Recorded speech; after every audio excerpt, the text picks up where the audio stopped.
Imagine waking up every morning with the gnawing fear that today could be the day you lose it all.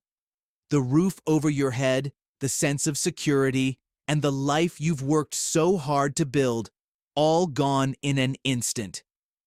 For millions, this isn't just a nightmare, it's their reality. Welcome back to a day in the life of a DoorDash driver. It's 10:30. I woke up at like 8 o'clock, but I just could not get up. I think I'm just getting burnt out from doing all this driving and being stressed out. I am going to get up right now and get my dog fed. I'm going to walk him in the neighborhood that I slept in, and I'm going to try to start dashing a little bit earlier today, just so that I could try to make more money than I did yesterday.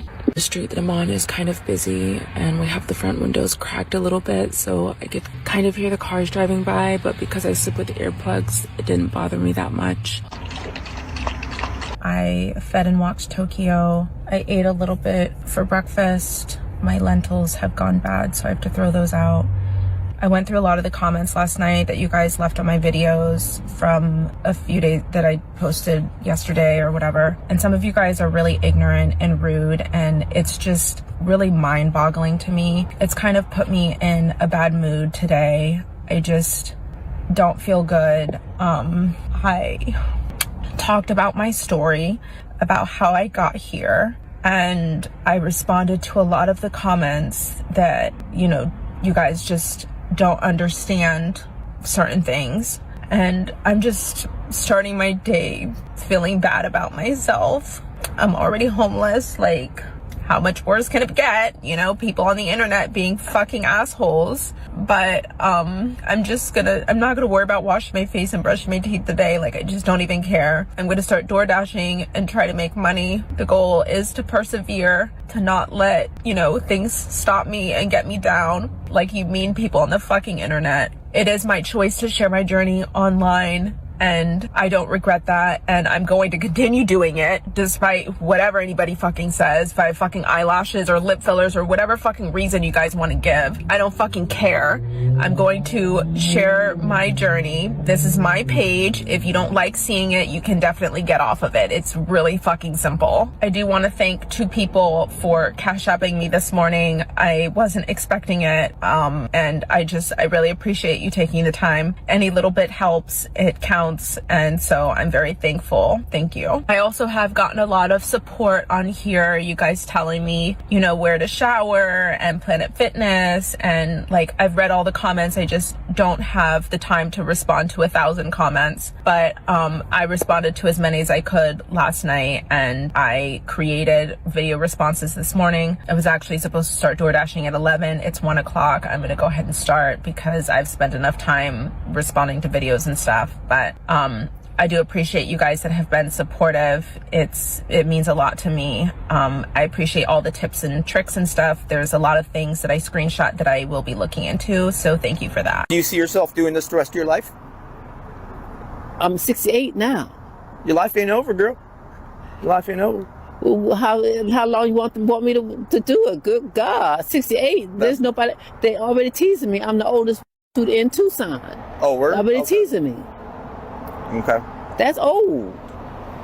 So how long are you gonna do this? Just till you can't walk anymore? Just like as long as you need to? Well, I'll have to slow down in the future, but you know, I can't just keep doing it. You know? So Queenie, right? I came from Florida, and how long you been out here?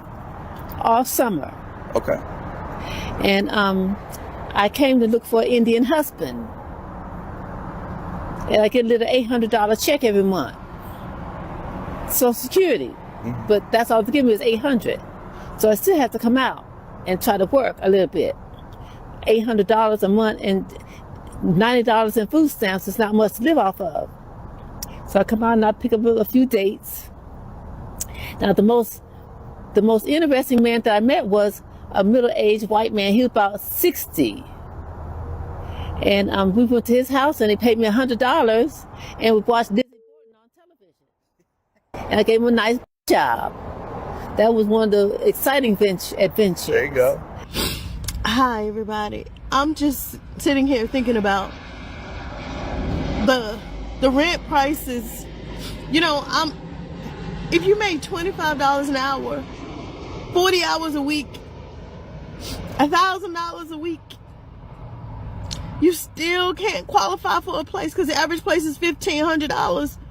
And I'm just playing to the people that own property. Stop going through the property management places and just require the renter to have renter's insurance. Like, how can people afford a place to live now? Like, even $25 an hour can't get you a place to live. So how do you stop being homeless? This is my question. How do you stop homelessness with these prices?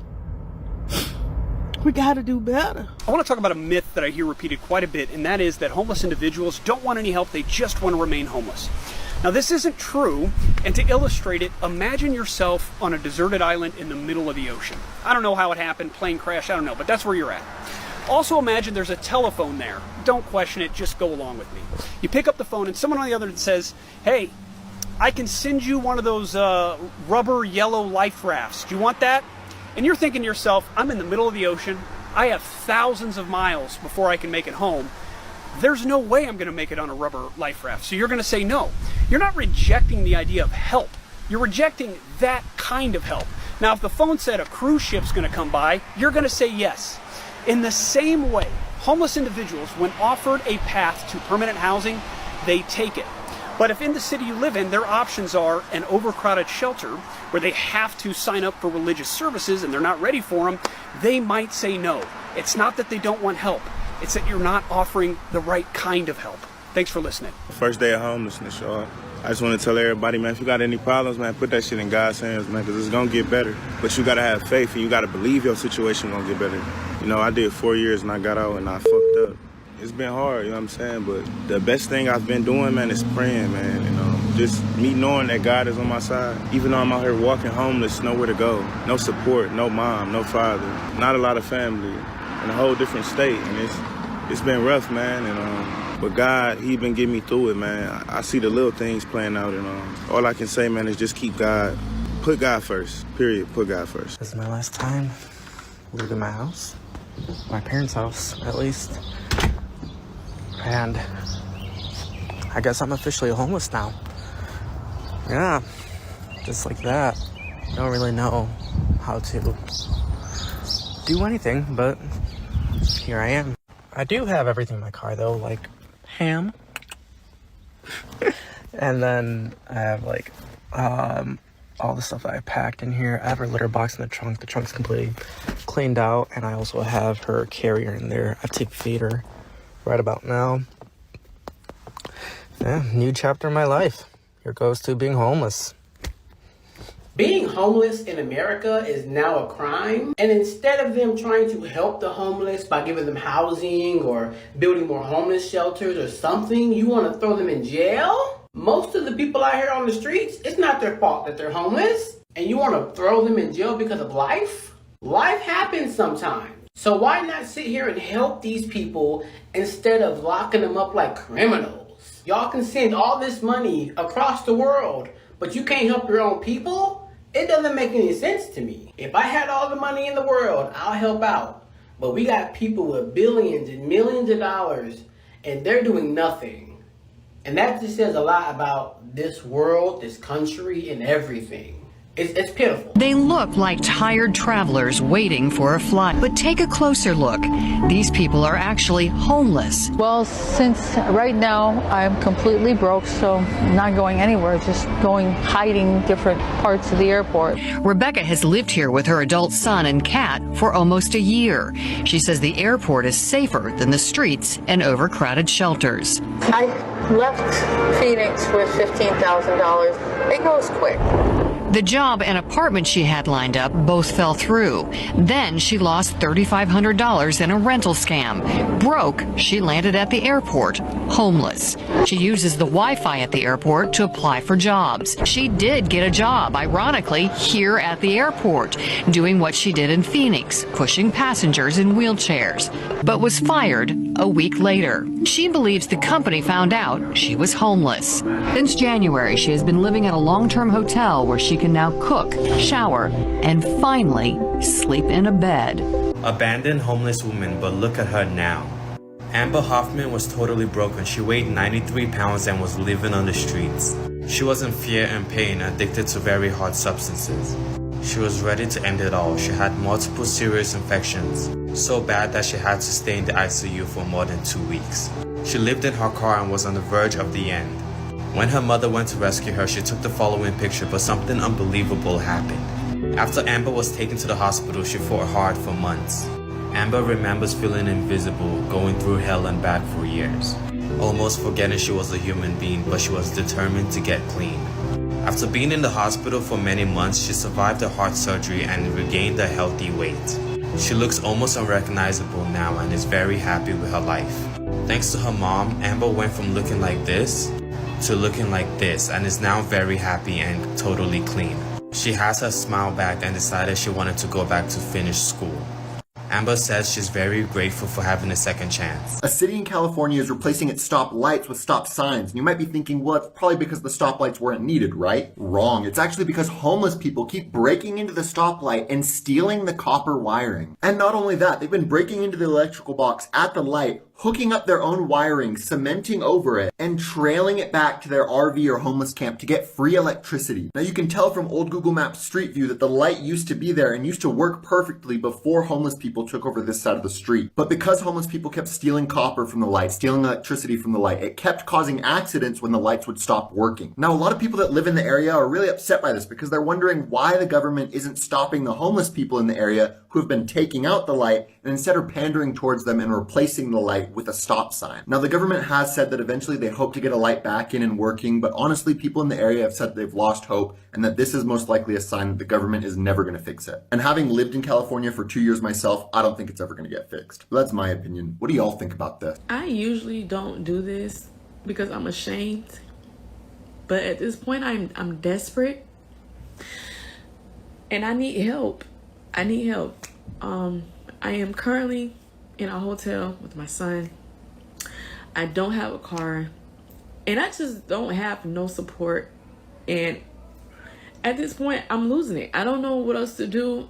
I don't know. My options are so limited. My money is limited. Again, finding a job is extremely hard, especially when you're a single mom. Like, I'm just really in a really tight spot right now, y'all, and I don't know what else to do. But I hate having to come up here and ask for money or anything like that. But if y'all could just like the video, comments, if y'all could share it, I mean, even if you would like to send me something, anything would count. I just need some help right now.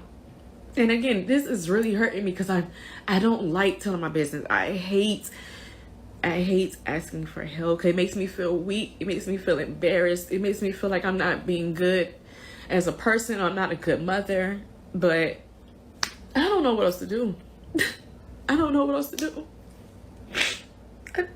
I don't know. So again, if you guys just like the video, comment, share, just engage in the video. Hopefully that would help. If you would like to send me something, again, it's fine. I'm not asking for a certain amount or anything like that, but I really need some help. Alrighty guys, welcome into my little tiny home on wheels. Starting with the bed, it's a 2-inch memory foam mattress topper with, I do have some carpeting underneath and a yoga mat. I have 2 pillows over there. My cooler's right here to the side. I have an extra thermal bag for my Uber Eats deliveries back here. I keep my ring light here for when I do TikTok lives. I have a little battery powered lantern from the $1.25 tree. You can see over here I have another one of my fans. They are rechargeable. They last about 3 or 4 hours on a charge, and I do have 2 of them. Coming around here to the side, this is where I keep most of my belongings are underneath this blanket. My clothing, knickknacks, necessities, things like that. That's where I keep everything. There's my daily journal. I always like to have a quote every day. This is today's quote. There's my little buddy on the road, Stitch. And then over here in the front, I keep another delivery bag for my Uber Eats deliveries. I have a dry cooler there for my dry goods, non-perishable things like that. Up here, I have a cup holder for customers' drinks, for my deliveries. I have my books. I have a trash can. I keep like my wipes. I have some Miss Meyer's room spray, which is amazing. And yeah, that is pretty much it for the tour. If you'd like a more depth tour, please visit my channel and watch my videos. I'd really appreciate it. And thanks for watching. I hope you have a great day. This is what being homeless can look like. This highway motel is $300 a week. That's $1,200 a month for a room and no amenities. Rental units in this area have income requirements over $29,000. The only store nearby is a gas station with a 10-minute walk along a road with a 50 miles per hour speed limit. I work 6 days a week. A week's pay is $330. I've applied to 15 jobs within the last month. I've heard back from 2, and that's including my current employer. Self-sustainability is impossible in these conditions. I and so many other people are stuck living like this just to stay warm. The only reason I can afford to eat is because I get a shift meal at work. Come with me as I find somewhere to sleep for the night outside because I'm homeless and I've explored all my options. I've pretty much called any and everybody that I can even think of to ask if I could stay with them, but no such luck. It's crazy because usually me, I'd be crying right about now. Especially like, what the fuck, you know, nobody really wants to be on the street, but I don't know. It is what it is, but I did like try and post an ad on Craigslist, but I'm pretty sure you know how that turned out. I was just gonna crash at somebody else's house, like just from the ad, and I know not safe, but I mean neither is sleeping on the street. At this point, I just really want like a little motel, hotel, something cheap, so I don't have to be on the street tonight because it's cold as fuck out here. Cold as freak, sorry. But yeah, I don't know. I'm gonna walk for a little bit. I got like these 2 bags. They're pretty heavy. I'm gonna keep looking, see if I can find something tonight. If not, we'll just be out here.